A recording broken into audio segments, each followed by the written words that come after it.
اس کے بعد اللہ تعالیٰ فرماتے ہیں یضل بہ کثیرا ویہدی بہ کثیرا، کہ اللہ تعالیٰ ان مثالوں کے ذریعے بہت سوں کو گمراہ کر دیتے ہیں اور بہت سوں کو ہدایت دے دیتے ہیں۔ اب یہاں ایک بہت اہم بات سمجھنی چاہیے کہ یہاں کہا گیا ہے کہ اللہ ان مثالوں کے ذریعے گمراہ کر دیتے ہیں، تو ایک طالب علم کو یہ سوال پیش آ جاتا ہے کہ اللہ تعالیٰ ان مثالوں کو پیش کر کے گمراہ کر رہے ہیں، اس کا کیا مطلب ہے کہ اللہ اپنے بندوں کو گمراہ کر رہے ہیں؟ تو اس طرح کی آیات کو اور جہاں پر اس طرح کی چیزیں ذکر کی جاتی ہیں کہ اللہ نے ان کے دلوں پر مہر لگا دی وغیرہ، ان کو سمجھ لینا چاہیے۔ میں پہلے بھی یہ بات بتا چکا ہوں، لیکن چونکہ بات اہم ہے پھر بتا دیتا ہوں۔ دیکھیں قرآن اس کا جواب دیتا ہے۔ سورۃ الشورى میں اللہ تعالیٰ کہتے ہیں وَمَا أَصَابَكُم مِّن مُّصِيبَةٍ فَبِمَا كَسَبَتْ أَيْدِيكُمْ، جو کچھ تم کو مصیبت پہنچتی ہے وہ تمہارے اپنے اعمال کے بسبب پہنچتی ہے، یعنی جو برے اعمال تم کرتے ہو اسی کی وجہ سے تمہیں مصیبت پہنچتی ہے۔ اب انہیں گمراہ کیا گیا، یعنی ہم یہ کہہ سکتے ہیں کہ ان پر گمراہی کی مصیبت آ پڑی۔ تو گمراہی کی مصیبت ان پر کیوں آ پڑی؟ کیونکہ ان کے اعمال برے تھے، تو ان کے برے اعمال کی وجہ سے ان پر گمراہی کی مصیبت آ گئی۔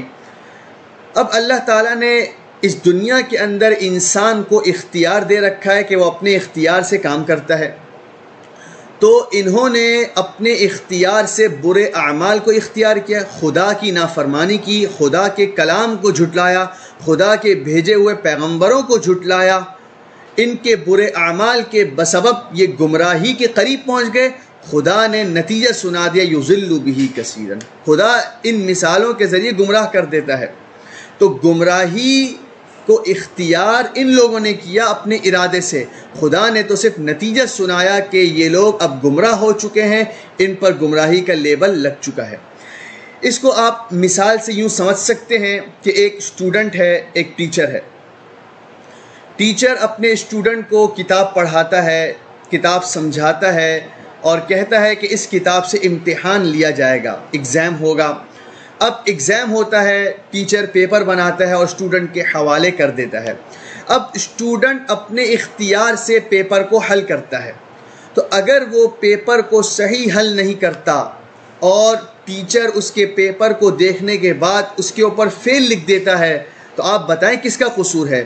کیا یہاں پر ٹیچر کو قصوروار ٹھہرایا جائے گا کہ ٹیچر نے اسٹوڈنٹ کو فیل کر دیا، یا یوں کہا جائے گا، بلکہ ایک عقل مند یہی کہے گا کہ غلطی اسٹوڈنٹ کی ہے، ٹیچر نے تو اسے کتاب پڑھا دی، سمجھا دی، اب پیپر میں اسٹوڈنٹ نے اپنے اختیار سے غلطیاں کی ہیں، اپنے اختیار سے سوالات کو صحیح حل نہیں کیا، تو اب ٹیچر کیا کرے گا؟ جب سوال غلط حل کیا جائے گا، جب پیپر کو صحیح حل نہیں کیا جائے گا، تو اس ٹیچر نے تو فیل ہی کرنا ہے نا۔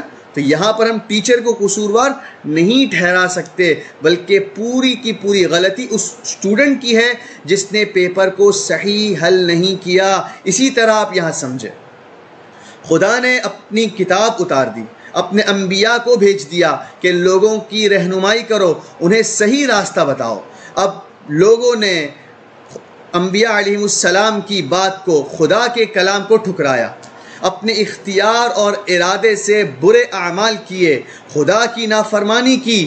اب خدا ان کے بارے میں کیا نتیجہ سنائے گا؟ خدا یہی کہے گا نا، یہ گمراہ ہو چکے ہیں، یہ حق راہ سے ہٹ چکے ہیں، انہوں نے جنت کا راستہ چھوڑ دیا، دوزخ کا راستہ اختیار کیا۔ تو غلطی لوگوں کی تھی، خدا نے نتیجہ سنا دیا ہے۔